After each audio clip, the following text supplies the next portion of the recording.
Warm greetings, Code Monkeys, and welcome back to Coded Lock Films. This is my commentary on my review of Mulan 2. If you have come here looking for the actual review itself, there should be a link in the video description, and there should also be an annotation on this video, which you can click on, and that will lead you to the actual review of Mulan 2. But if you're here to listen to the commentary, welcome. I'm happy to have you. First thing I want to do is apologize if there's a little bit of background hum on my microphone. There's really nothing I can do about that at this time. My good microphone that I use for my video camera is not compatible with my PC, or at least I haven't been able to figure out how to make it compatible with my PC. Excuse me. So, yeah, I have to use kind of my older microphone, which is not fantastic, but I'll make do with it. And the other thing, the second first thing I want to do is correct a small mistake that I made in this review. I said that Harvey Fierstein's character Yao was not actually voiced by Harvey Fierstein in this movie. That is not true. Harvey Fierstein did return to the sequel to voice Yao again. That's just that's my mistake. I think what happened with that was I watched this movie with my girlfriend. We watch a lot of these movies together for the first viewing of them, and we the guy, Harvey Fierstein, Yao's character did not sound right to me. It did not sound like Harvey Fierstein to me, and it didn't sound like Harvey Fierstein to my girlfriend Maddie either. It sounded like a dude doing a somewhat passable Harvey Fierstein impression. So we probably said at some point, "Man, that can't be Harvey Fierstein." And well, okay, I'll look it up later. And I think I just, for whatever reason, thought that I had looked it up and confirmed that it was not Harvey Fierstein. But I hadn't done that because it is Harvey Fierstein, and a couple of people corrected me on that. Thank you for that. I actually didn't believe him at first. I thought to myself, I'm pretty sure it's not. And I looked on IMDb and it said that it was. But again, it sounded so much not like Harvey Fierstein to me. I thought maybe IMDb had made a mistake. So I went into the credits. I actually went back to the movie and I looked at the credits. And yeah, it is Harvey Fierstein voicing Yao in this. It doesn't sound quite like him to me. It doesn't have that sort of rumble to it that I recognize as the Harvey Fierstein signature. I don't know if they were using substandard recording equipment or if Harvey Fierstein was just kind of phoning in this performance because he realized that the material was crap. I don't know, but yeah, maybe he just had a cold or something. I really don't know, but it didn't sound much like Yao to me. It sounded like, yeah, but it did not sound like Harvey Fierstein voicing Yao to me. So that was the origin of that mistake. I apologize for that. I will endeavor to not let that sort of thing happen in the future. So one of the things that I like to do in these commentaries is I get comments from time to time of people saying like, "Oh, I don't see you doing anything better than this, oh yeah, you think you could make a better movie?" And well, yeah, kind of. I think I could make a better movie than this. I think I could write a better script than this. Certainly not all on my own, but I think I could write a better script than this movie had. And so what I like to do is I like to talk about ideas for how I might fix these sequels, how I might fix some of the problems they have. And it's tough. It's tough with this one. Really, the biggest problem of this movie boils down to the fact that, like I went go over and over again in the review itself, the fate of China is at stake, and Mulan just doesn't seem to care. She seems to think that if these girls are allowed to marry for love, well, the whole Mongol thing will just sort itself out. And it's really irresponsible, and it's really kind of deplorable, and I would almost call it evil, really. She's just it I can't understand why she was written so poorly in this as to not care at all that the fate of China is at stake here, you know? And so, okay, how do you fix that? Well, part of the problem is they don't ever address that aspect of the story again. They just say, "Oh, we need to make this union because of the Mongols," and then they never address the Mongols ever again. We never see the Mongol hordes advancing. We never see the Mongols acknowledged again in any way whatsoever. So I don't know if they just forgot about that aspect of the story somewhere in the scripting process. Um, but uh, but yeah, that's kind of a big problem. And so my first thought was, okay, so maybe when Mushu is uh, is in the mouth of the statue of the Golden Dragon of Unity and he's making all his declarations and stuff like that, maybe you could have Mushu say something to the effect of, "I have also foreseen that the union of these two kingdoms will bring great joy and prosperity and security to all." And so, and so then, you kind of address the problem of like, okay, well, yeah, okay, the Mongols aren't going to attack because the alliance is going to happen even without the marriage, right? But then that doesn't really solve the problem of Mulan's character being kind of deplorable in this, because regardless of the fact that nothing bad would have come of her actions were still reprehensible.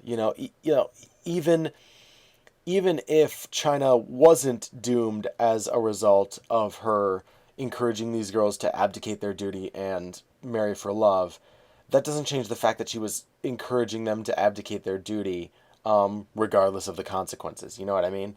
So so you have that problem. Okay, so how do you solve the problem of Mulan's character being so deplorable in this movie, right? Well, then I then had the thought of, okay, well, what if you just take out the whole Mongol thing entirely and you just make it like, oh, the king wants this valuable union between these two countries and he wants to do it through marriage, right? And he's being maybe a little heartless and or dickish about it, and so Mulan has a problem with that. And then, okay, so Mulan's character, then you can feel more that she is in the right. Um, but then, if the fate of China isn't at stake, then really the only thing that's at stake is the happiness of these three princesses who we really don't get to know all that well, and the happiness of the three sort of comedy relief characters from the first movie. And that's not really much at stake. You know what I mean? And if and so if nothing's at stake, then why are we here? Why are we watching this? So at that point, I guess I don't really know what to do at that point. Maybe you just, I don't know, like you just maybe you just scrap that. Maybe you just got to scrap this script entirely. Because I don't know how to fix this particular script. I don't know how to fix this story as it currently exists.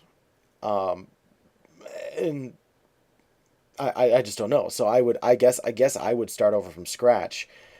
So then, okay, what would be my idea for a sequel? And the problem is that I don't know. Like I think of all the Disney princess movies, Mulan is one of those that's probably pretty much the least in need of a sequel. You know what I mean?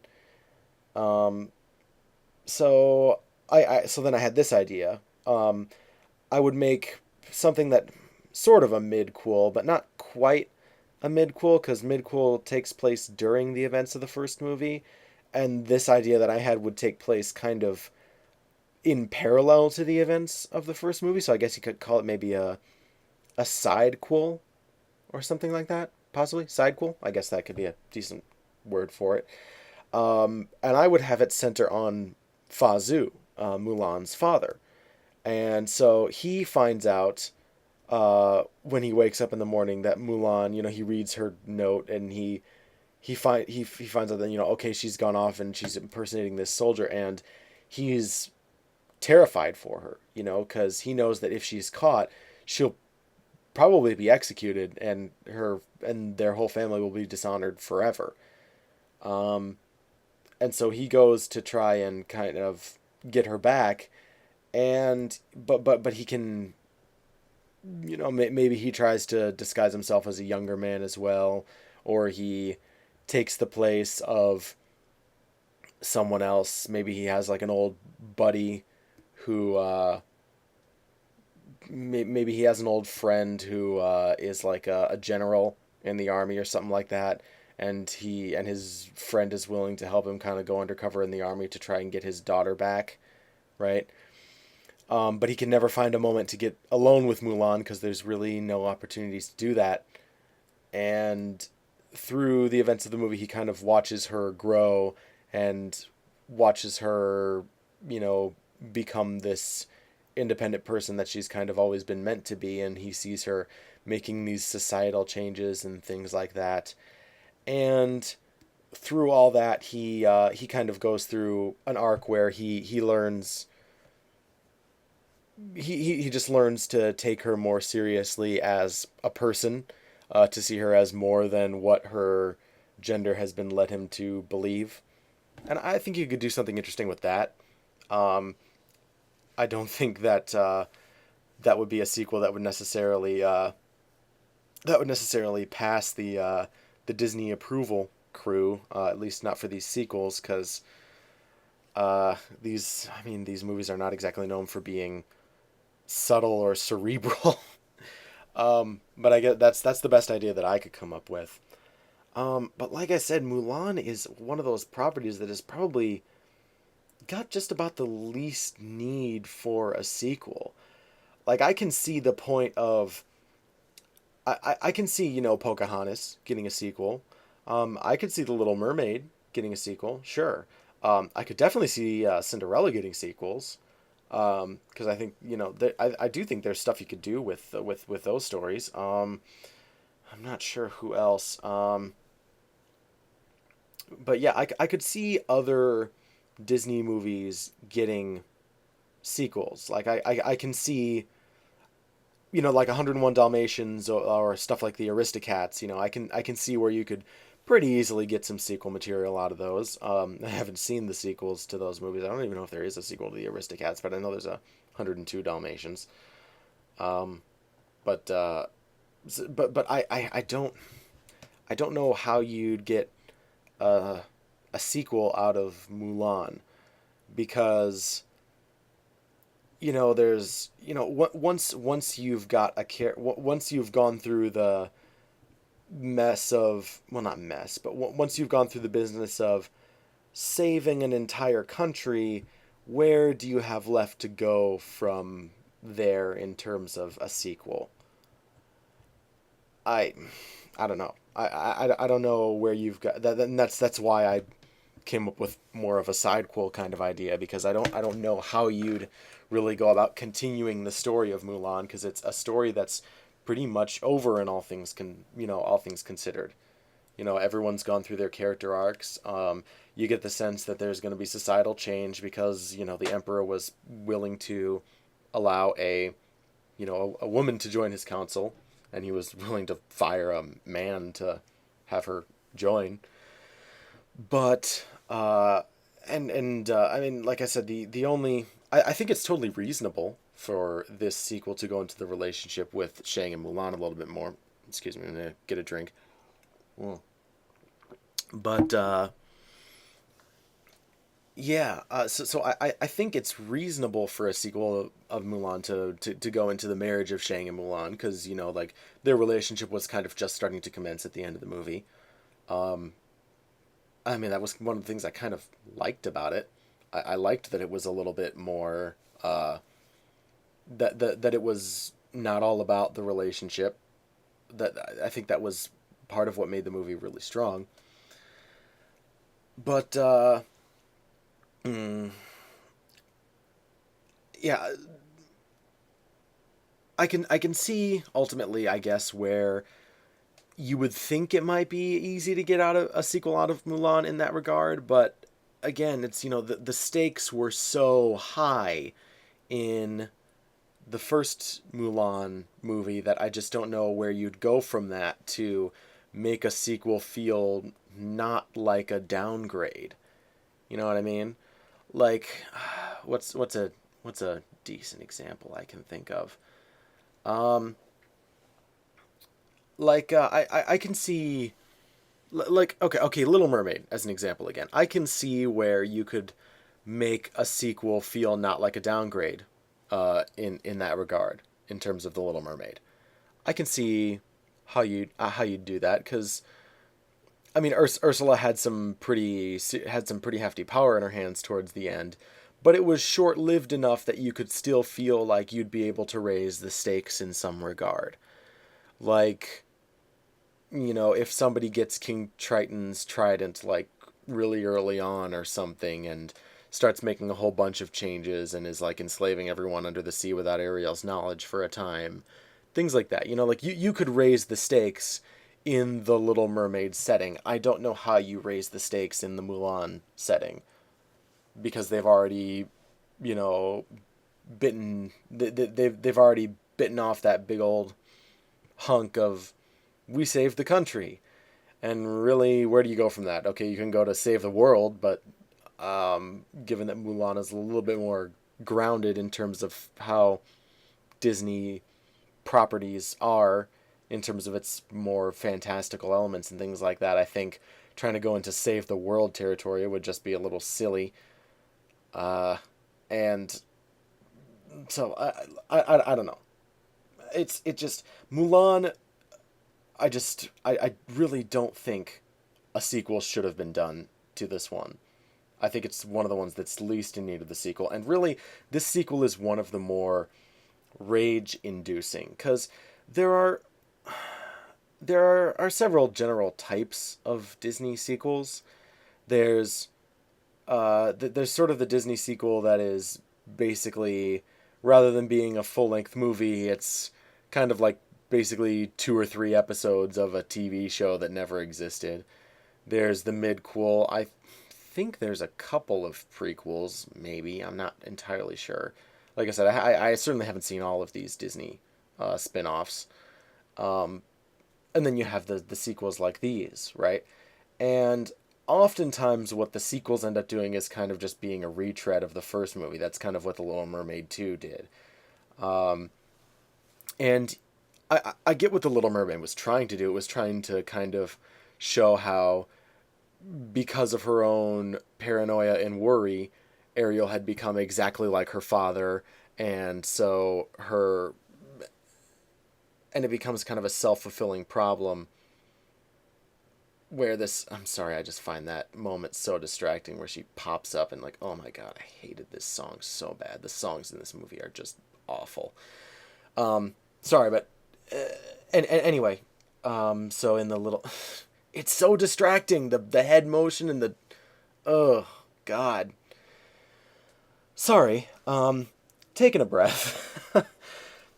um and so I get what the Little Mermaid was sort of trying to do in that regard, was kind of tell a parallel story, but when you're trying to tell a story that parallels the original, you end up running the risk of it being just kind of a retread of the original, and that's what the Little Mermaid was. But then you get the occasional sequel like this, which genuinely does try to continue the story.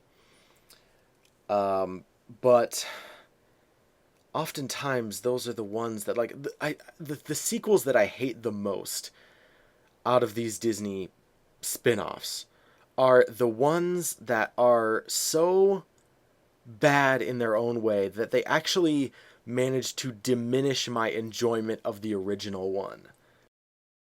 That really was excuse me, that really was my problem with the Enchanted Christmas. And I actually don't think that Beauty and the Beast: The Enchanted Christmas is one of my better reviews. It was one of my earlier reviews, and I think it was actually one of my earliest reviews. Certainly in the realm of the Disney sequel thing. And I did that review back before I kind of really knew what I wanted my reviewing style to be. And so I made the mistake that I think a lot of uh, beginner reviewers make, or at least that beginner reviewers made, several a couple years ago, which was they tried to be the nostalgia critic, and I'll admit that I did do that. I was just kind of trying to do my own sort of nostalgia criticky thing, and that's not smart. You shouldn't do it that way. And I'm glad I'm not doing it that way anymore. I'm trying to kind of do my own thing. I think I've sort of developed my own style by this point. I think I've kind of hit my stride. Not to toot my own horn too much or anything. That's up to you guys to decide whether I'm, doing things differently enough, or whether I'm doing a good job. I feel like I probably must be doing something right, because I'm guessing that a lot of people shared this video with their friends, because after I put this video up, I jumped up like 200 or something subscribers, and I'm above 850, and I'm pushing 1,000 subscribers now, which is crazy to me. And thank you guys so much for doing whatever it is you're doing to get these reviews out there. Because I like to entertain people. But anyway, that was so I'm planning on redoing my Beauty and the Beast sequel. I'm kind of taking a mulligan on that one, and I'm gonna do a review revisit of that one because I don't feel like I got my point across well enough. But you could make a good midquel out of the Beauty and the Beast. You could do it. I have ideas for how to do it, and again, I'll be going into that a little bit more when I do the actual review revisit, which is written. I just have to record it.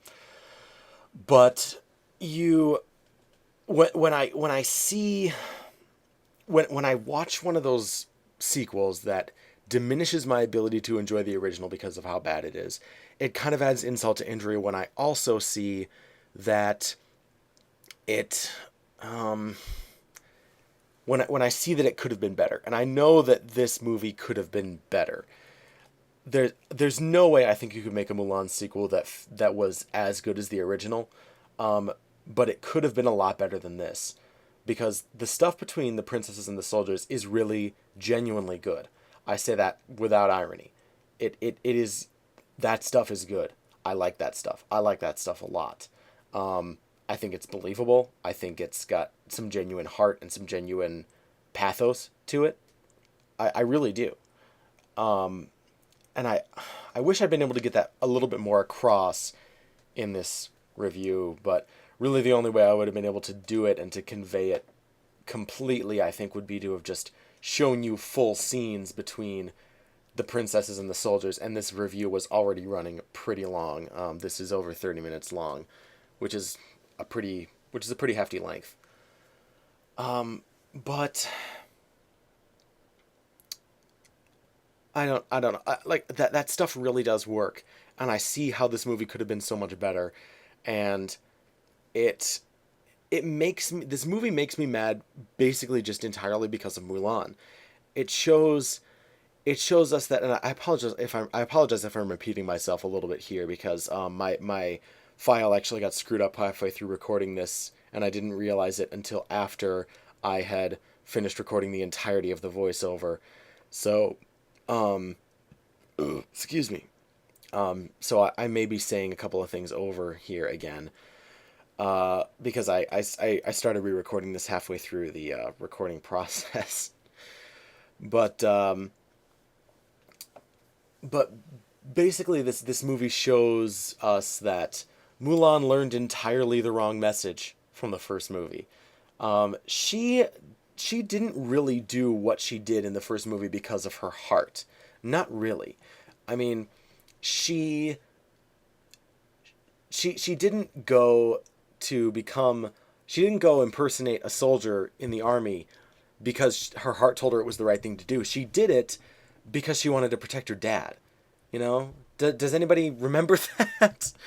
She did it because she was afraid her father was going to go into battle and get killed, because he's an old man and he's got very low mobility, and she didn't want him to get hurt. That's why she did what she did. Not because her heart said, hey, you should go do this. You should go break down some social barriers, girl. No, it's like, that's not why she did what she did in the first movie. But in this movie, in the sequel, it shows us that she learned entirely the wrong message.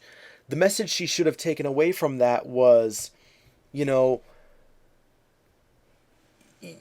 balance. That can go in with the yin and yang thing. You can't. What she learned was apparently that her heart is this wonderful, infallible thing, and she should follow it completely and always, forever and ever, and nothing bad will ever come of it. And that's a horrible lesson. That's a really, really bad lesson. You can't go through your life like that. You have to have, again, if this movie wants to do the whole yin and yang thing, you have to have a balance between listening to your heart and listening to your head. You know, like you can't ignore either aspect of yourself. Sometimes you have to do what feels right, but sometimes you have to do what's smart. You can't you can't put so much emphasis on following your heart if following your heart means your entire country and everybody you know is going to die. You know what I mean? It's it frustrates me. I'm sorry. But yeah, so I'm kind of coming up towards the end here. Um what else do I have to say about this one? I think I've pretty much gotten everything out about this movie that I've ever wanted to say about it. Um Really, I agonized over this review a lot. Honestly, I really, really wanted this to be a really good review. I wanted to try and make it be my best one to date because I took something like a 6 month break from reviewing for an assortment of reasons, some of them personal that I don't want to go into. But I felt like, okay, so I kind of started thinking about this one, a month or so before I was actually getting into the process of making the review itself. And I thought, okay, well, I'm going to be coming back from something like a 6 month hiatus. I really need to try and knock one out of the park. So I need to do something that people have been asking for a while. And my first thought, of course, is Disney Direct DVDs. That's my most requested thing on this channel. And on the subject of requesting for Disney Direct DVDs, make sure it's actually a request that you're leaving in the comments. I've had people literally say things like, do Hunchback of Notre Dame 2 next, and that's all, and that's the whole comment. It's like an order. Or there was this one person who said your next target is, and then listed off 2 movies. And you know what happens when I get orders like that? Those movies go straight to the back of the line because I don't like being ordered around. There's actually, there was actually one person who asked me very politely recently, if I could do The Lion King 2. And they were so nice and they were so respectful about the comment that I just told them, you know what? Thank you so much for being respectful with this request. I really appreciate that. Um, you know what? Lion King 2 is going to the front of the line just for that, just to show my appreciation. So, yeah, feel free to suggest reviews, but please don't order me around. I don't appreciate that. Nobody appreciates that. But, um, but anyway, a lot of people, like I said, I get requests for the Disney Direct DVDs all the time. People always want to know when's the next Disney Direct DVD gonna be, and I'm not gonna I'm not gonna do only Disney Direct DVDs. I'd go insane if I tried to do that.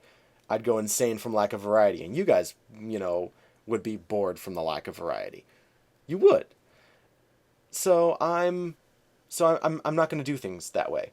There's going to be breaks between Disney Direct DVDs, but I wanted to make my comeback video a Disney Direct DVD, and I wanted it to be a Disney Direct DVD that a lot of people had asked for in the past, and that was Mulan 2. And thankfully, this one lended itself really well to reviewing. This one lended itself very well to a good mix of humor and deeper analysis, and I think this one was a really good choice to have be my sort of comeback review. And like I said, I was really trying to knock it out of the park, and everyone has seemed to really like it and respond to it really positively. And I've been gaining a lot of extra attention from this one, and I just want to thank all you guys from that so much. I want to thank you for being patient for so long for these. I want to thank you for sharing it with your friends, for showing other people. Thank you so much, very sincerely. The next Disney Direct DVD is going to be Lion King 2, but Superhero Month is going to be coming up in July, so that should be fun. And yeah, I suppose that's all I have to say about this particular one. So until next time, Code Monkeys, have a wonderful day, and I will see all of you in the next review during Superhero Month. Should be lots of fun. Looking forward to it. Thank you very much.